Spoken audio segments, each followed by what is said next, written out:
अरे राधा, ये क्या हुआ हमारे साथ? अब हम अपनी बेगुनाही कैसे साबित करेंगे?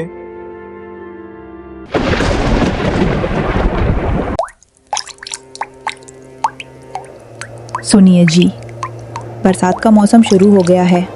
आप जानते हैं कि हमारे घर की छत और दीवारों की क्या स्थिति है। साथ ही आपको ये भी पता है कि पिछले साल क्या हुआ था।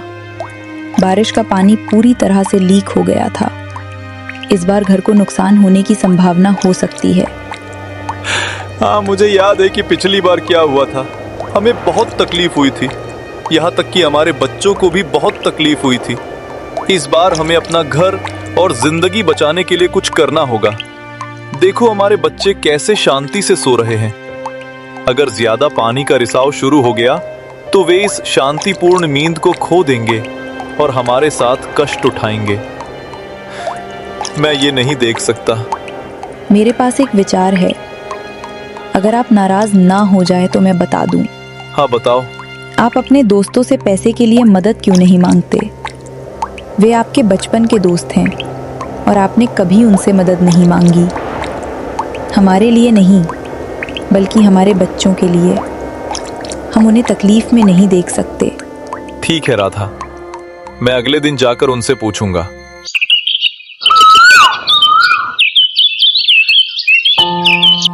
सूरज अपने दोस्तों रतन और शंकर से मिलने जाता है। वे तीनों एक ही गांव में बचपन के दोस्त थे। राहुल, देखो सूरज आ रहा है।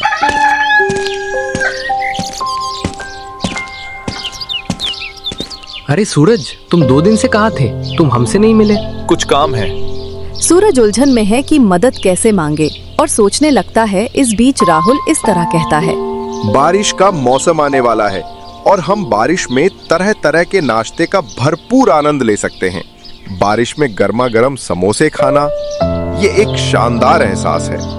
यहाँ तक कि हमारे गांव में सभी लोग ऐसा खाना पसंद करते हैं। हाँ राहुल, मुझे भी गरम गरम समोसा कचौरी खाना पसंद है। मुंह में पानी आ रहा है। सूरज ये सब सुनकर चुप रहता है। शंकर कहता है, क्या हुआ सूरज, तुम बोल नहीं रहे हो? शंकर, मुझे पता है सूरज बरसात के मौसम के बारे में क्या कहता है। छक टपक रही है, घर के अंदर पानी है और ठंडी हवा चल रही है। पैसे की समस्या है। राहुल और शंकर दोनों सूरज और उसकी गरीबी का मजाक उड़ाते हैं। सूरज को अपने दोस्त के व्यवहार पर बुरा लगता है और वे हंसते हुए वहां से चले जाते हैं और पेड़ के नीचे बैठकर सोचते हैं, मैं बिना पैसों के घर कैसे जा सकता हूँ और राधा को कैसे बताऊं कि मेरे दोस्त हमारी गरीबी के बारे में कैसे बात करते थे और हमारा मजाक उड़ाते थे।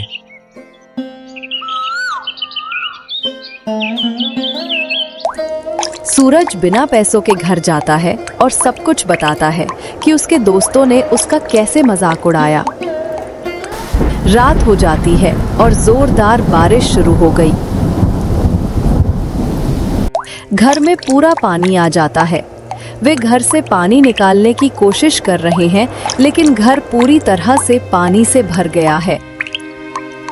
सुनिए जी, ऐसा नहीं चलेगा। बारिश ज्यादा हो रही है। घर के अंदर रहना सुरक्षित नहीं है। घर कभी भी गिर सकता है। बाहर जाना ही बेहतर है। सूरज और राधा अपने बच्चों के साथ बाहर जाते हैं और बारिश में खड़े होकर असहाय महसूस करते हैं। वे एक पेड़ के नीचे रुक जाते हैं और सोचते हैं कि क्या करें। क्या हम आज रात तुम्हारे किसी दोस्त के घर रुक सकते हैं? नहीं राधा, कल मैंने तुम्हें बताया था कि कैसे उन्होंने हमारी गरीबी का मजाक उड़ाया था। तो अब क्या करें? अरे राधा, क्यों ना हम आज रात मंदिर में ही रुकें। राधा और सूरज अपने बच्चों के साथ मंदिर जाते हैं। सूरज और उसका परिवार मंदिर में शरण लेते हैं, लेकिन वे ठंड और भूख से तड़प रहे हैं।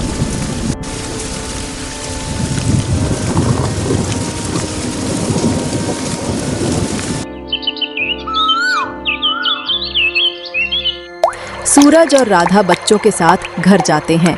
घर भूरी धारा से डैमेज हो गया। पूरा सामान इधर उधर बिखर गया। अब हम बिना मरम्मत के इस घर में नहीं रह सकते।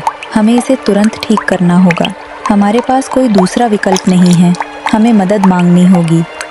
राधा की बातें सुनने के बाद सूरज सोचता है और अपने मालिक से घर की मरम्मत के लिए पैसे मांगने का फैसला करता है।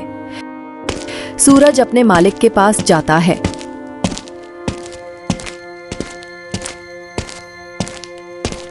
सूरज, तुम काम पर देर से क्यों आए? कोई समस्या है? हाँ मालिक, मेरे घर की छत पूरी तरह से क्षतिग्रस्त हो गई है, यहाँ तक कि दीवारें भी। और बारिश का मौसम शुरू हो गया है, छत कभी भी गिर सकती है। इसलिए मुझे तुरंत अपने घर की मरम्मत करवानी है। इसलिए मुझे कुछ पैसों की जरूरत है मालिक। मुझे आपकी ईमानदारी का अंदाजा है। मैं आपको पैसे दे सकता हूँ, लेकिन आप मेरे पैसे कैसे लौटाएंगे? आपकी तनख्वाह पैसे लौटाने के लिए पर्याप्त नहीं है। नहीं मालिक, ये पैसे मेरे लिए बहुत जरूरी हैं। मैं जरूर लौटा दूंगा। कृपया इस बार पैसों से मेरी मदद करें। ठीक है सूरज, मैं आपको पैसे दे दूंगा, लेकिन इसके बदले मैं आपके घर के कागजात हम गिरवी रखते हैं, और जब तक आप मेरे पैसे वापस नहीं कर देते तब तक अपने पास रखूंगा। ठीक है मालिक। मालिक सूरज को पैसे देता है और घर के कागजात ले लेता है। सूरज घर जाता है और बताता है कि उसे मालिक से पैसे कैसे मिले और उसकी हालत क्या है, और साथ ही मालिक को हर महीने जो ब्याज देना होता है उसके बारे में भी। कुछ देर बाद राधा समोसा बनाती है और सब बैठकर खाते हैं। राधा, तुम हमेशा बहुत अच्छे समोसे बनाती हो। तुम्हारे हाथों में जादू है, तुम्हें कोई नहीं हरा सकता। राधा, मेरे पास एक आइडिया है। क्यों ना हम समोसे का बिजनेस शुरू करें? घर की मरम्मत के बाद जो थोड़े पैसे बचे हैं उन्हीं से काम शुरू कर सकते हैं। और वैसे भी हमारे गांव में ज्यादा प्रतियोगिता नहीं है, सिर्फ रतन ही समोसे बेचता है। अच्छा विचार है जी। पता नहीं रतन क्या कहेगा, लेकिन ठीक है, चलिए समोसे का बिजनेस शुरू करते हैं। ये जानकारी रतन को जाती है। मलिक सूरज और उसकी पत्नी समोसे का व्यापार शुरू करने जा रहे हैं। इस गांव में किसी की हिम्मत नहीं हुई कि मुझे टक्कर दे सके। मैं भी देखूंगा कि ये बेचारे मेरे और मेरे व्यापार के सामने कैसे टिकते हैं। राधा समोसे बनाती है। सूरज और राधा समोसे और चाय का व्यापार शुरू करते हैं। गांव के सभी लोग स्वाद में अंतर देखने के लिए रतन की दुकान की बजाय सूरज की दुकान से समोसे खाना शुरू कर देते हैं।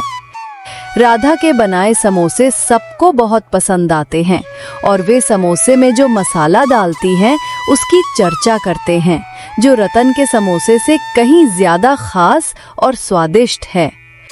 ठंड में गर्मा गर्म समोसे का मजा तो सभी लेते हैं। अरे सूरज, आज का समोसा बहुत स्वादिष्ट है। सच में तुम्हारी बीवी के हाथों में जादू है। सच में मुझे समोसे बहुत स्वादिष्ट है। खासकर इस समोसे में आलू का मिश्रण बहुत स्वादिष्ट है। सूरज, 2 प्लेट समोसा दे दो और साथ ही 3 प्लेट समोसा पार्सल भी बना दो। अगर मैं समोसा पार्सल घर नहीं ले जाऊंगा तो मेरे घर वाले रात में खाना नहीं परोसेंगे। हाँ जी, बच्चों को ये समोसे बहुत पसंद आ रहे हैं।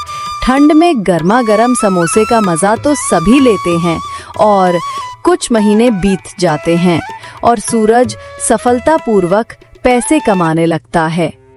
रतन सूरज से जलने लगता है और सूरज के बिजनेस को खत्म करने के लिए एक योजना बनाता है। एक दिन रतन राधा के बनाए मशहूर मसाले को बर्बाद करने का फैसला करता है। वो उस मसाले में कुछ खराब उबले आलू मिला देता है जो राधा पहले ही बना चुकी होती है। राधा को रतन की साजिश को जाने बिना उस आलू मसाले से समोसा बनाती है। सूरज, मुझे 1 प्लेट समोसा और चाय दो। ठीक है जी, जरूर। कृपया बैठिए। ग्राहक समोसा खाते हैं और उनके पेट में दर्द होता है और गिर पड़ते हैं और 5 लोग भी गिर पड़ते हैं। अरे सबको क्या हो गया है? पेट दर्द हो रहा है और गिर रहे हैं। चलो इन्हें अस्पताल ले चलते हैं। सबका इलाज होता है और डॉक्टर बताते हैं कि ये फूड पॉइजनिंग है। राधा, ये सब क्या हुआ है? यकीन मानिए जी, मैंने बहुत ही स्वच्छता खाना बनाया है। पता नहीं क्या हुआ। गांव के लोग सूरज के घर आते हैं और उसे डांटते हैं। सूरज, हमें आपसे इस तरह के गंदे खाने की उम्मीद नहीं थी। हाँ जी, भगवान की कृपा से आज गांव में किसी बच्चे ने समोसा नहीं खाया। अगर बच्चे खाकर बीमार पड़ गए तो क्या होगा? राधा, क्या आप परोसती हैं अपने बच्चों को ऐसा खाना? मैंने बहुत ही साफ सुथरा खाना बनाया है। मेरे बच्चे भी स्कूल खत्म होने के बाद रोजाना यही समोसा खाते हैं। फिर मैं ऐसा समोसा क्यों बनाती हूँ? हम अपना खुद का व्यापार और अपने बच्चों का स्वास्थ्य क्यों खराब करें? हाँ जी, हम पर भरोसा करें। भरोसा? सूरज, हम तुम पर कैसे भरोसा कर सकते हैं? मैं कई सालों से समोसे बना रहा हूँ, इस तरह की घटना कभी नहीं हुई। तुम्हारे व्यापार में ऐसा क्यों हुआ? क्योंकि हो सकता है तुम ज्यादा पैसा और ज्यादा मुनाफा कमाना चाहते हो। हर व्यापारी को अपने काम में ईमानदारी रखनी चाहिए, लेकिन तुम्हारा स्वभाव बहुत लालची है। तुम्हारे लालची स्वभाव के कारण हमारे गांव के लोग बीमार पड़ गए और अस्पताल में भर्ती हो गए। हमें ऐसे लालची लोगों के खिलाफ पुलिस में शिकायत दर्ज करानी होगी। पुलिस आती है और सूरज को गिरफ्तार कर लेती है।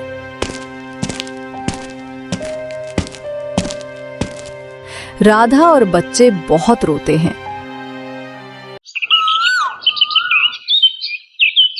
राहुल और सुंदर सूरज के बारे में सोचते हैं। शंकर, हम सूरज को बचपन से जानते हैं। वो लालची नहीं है। तुम सही कह रहे हो, वो बहुत ईमानदार इंसान है। कुछ तो गड़बड़ है, हमें पता लगाना होगा कि असल में हुआ क्या था।